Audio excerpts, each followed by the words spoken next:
The second thing that we're supposed to think upon, honesty. But isn't honest true, though? Well, yes and no. Honest is upright, fair, truthful, or genuine. But Paul, remember, is not speaking English. That's one of the things I like about foreign languages. They don't have as many definitions and they have more words to be a bit more specific. The word here is somnotes, which means honorable, serious, dignified, or grave. This is the same word as in 1 Timothy 3:11, where wives are to be worthy of respect, 1 Timothy 3:8, where deacons are to have integrity, and Titus 2:2, where older men are to be sober and grave. Another form of it is used in Titus 1:8 and 1 Timothy 3:2 to describe the pastors. At the second or third church camp that I attended as an adult, we had a speaker that made jokes about the denominations while in front of everyone.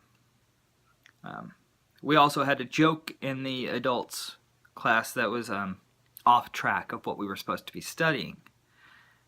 At other events, I've heard jokes from behind the pulpit about scriptures. I myself have joked about, with my brother-in-law, Romans 1:29, where it warns about being a debater because he loves to argue. And we all, I think, like to tell jokes.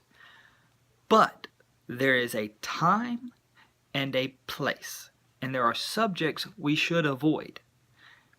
If the Bible says it's wrong, don't joke about it.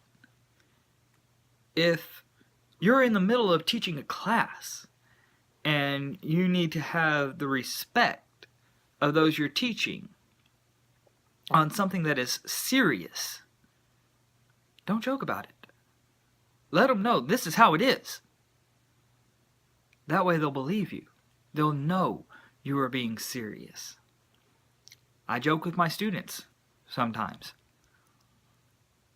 Most of them, however, know that when I'm no longer smiling, when they see my face get serious, it's time to be serious.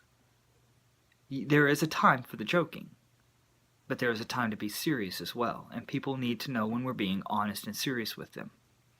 Nehemiah 8:3, and he read therein from before the street that was before the water gate from the morning until midday, before the men and the women and those that could understand, and the ears of all the people were attentive unto the book of the law. When looking up this word to study it, I came across the following story. There is an old story in Roman history about the barbarians breaking into the Capitol, and their fury being awed into silence, and struck into immobility, as they saw round and round in the hall the august senators, each in his seat. Let your minds be like that, with reverent thoughts clustering on every side, and when wild passions and animal desires and low, mean contemplations dare to cross the threshold, they will be awed into silence and stillness. The pulpit commentary summed it up as this: it points to a Christian decorum, a Christian self-respect, which is quite consistent with true humility, for it is a reverence for the temple of God. When you're in church, remember what you're there for and act accordingly.